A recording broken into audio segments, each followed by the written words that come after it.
Every time a new Prime Access launches in Warframe, players are divided into 3 different groups. You have the first one, which are players who will farm and grind everything till dawn. Then you have those players who will sell most of their valued possessions, valued mods, valued items, with the hope of getting plats and buying it from others in the trade chat. And then you have the third group, which are those who dare not be bothered. Players who don't want to have to deal with RNG, or the ones who say to themselves, I will help out the developers and buy the Prime Access. But either way you may fall in, we must admit, Prime items are of a high commodity and they are also a sight to behold. Now we've all heard about the stories of how the Prime Warframes were the first created by the Orokin, and while greed is their sin, it is also quite and well depicted in their design. Every Warframe perfectly created from the best Orokin craftsmanship and are each grown for a specific or a peculiar purpose. Now this is something that is valued and also something that shows in every Orokin item. Now Warframes, however, is not the only Orokin item created for a specific purpose. In fact, while primed Warframes have their own lore and their own reason, there are other items that hold a high value to every member of the Orokin Council and its citizens. The Orokin, according to Codex entry, is a civilization modeled like the 12th century France, or in the much clearer terms, the Renaissance. Everything they did is modeled by the 12th century, and their governing even follows the old Greek or Roman rule.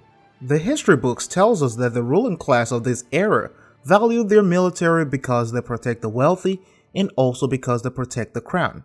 But these so-called scholars, royalty, or evolving rulers value one thing even more than others, and this is the separation between the commoners and also between themselves. Titles, medallions, and crests are forms of authority and the right to be. This is one of the things that they use to distinguish and separate themselves from the common class. And just like the rulers of that era, the Orokin value authority and titles over everything else. It separates them from the Grineer, or separates them from the Corpus, even separates them from colonists all around the system. It made them feel like gods to others. Now this also showcased their superiority and also showcased their achievement. The Orokin created items with visual representation and exaggeration of their prestige, something for others to see and ask them about it, something to show their magnificence, if you would say. Now the Orokin Sayandanas, according to codices, were also created as an emblem of honor or to credit an act of valor. During the ripe old age of the Empire, each Orokin is often identified by the armor plates or a form of a golden emblem. Depending on class, they would honor soldiers.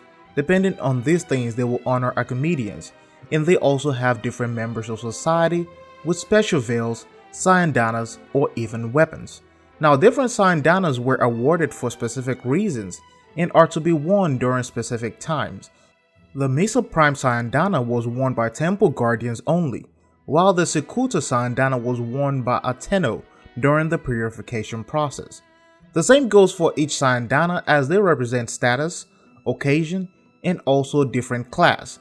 Now the interesting part about this, however, is that the specific honor of each prime weapon is also included. Each one based on one Orokin design, it is also discovered to belong to a different class of guards and also warriors.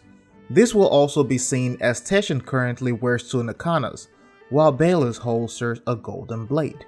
These are some of the things that you will see continuously within different quests, within events, and within individuals within the game so far. Now, while I believe that the Orokin created only prime items, it is also suggested that each person has to earn a golden weapon. Each person has to earn a golden Sayandana, and thus the main reason why some Orokin, or some of those who served under the Orokin, may not have one, or they could have casted it away as well. And also we can see that the design of each weapon will not only result in the victory over enemies, but also showcase the magnificent craftsmanship of the Empire. These are some of the things that can be given to individuals as gifts, or some of the things that you will see during the Renaissance era. Now perhaps there might be an Orokin amp lying somewhere that we may uncover or find out in the future. Now that is just wishful thinking. So if you ever wonder what else matters to the Orokin, or what else do they hold at a high value other than conquest, then now you know that it is all about status and all about prestige. Let me know what you think down below, and if you enjoyed this video, please leave a thumbs up, share this video, and also subscribe to the channel for more Warframe. And as always, it is DA signing out. I'll see you guys in the next one.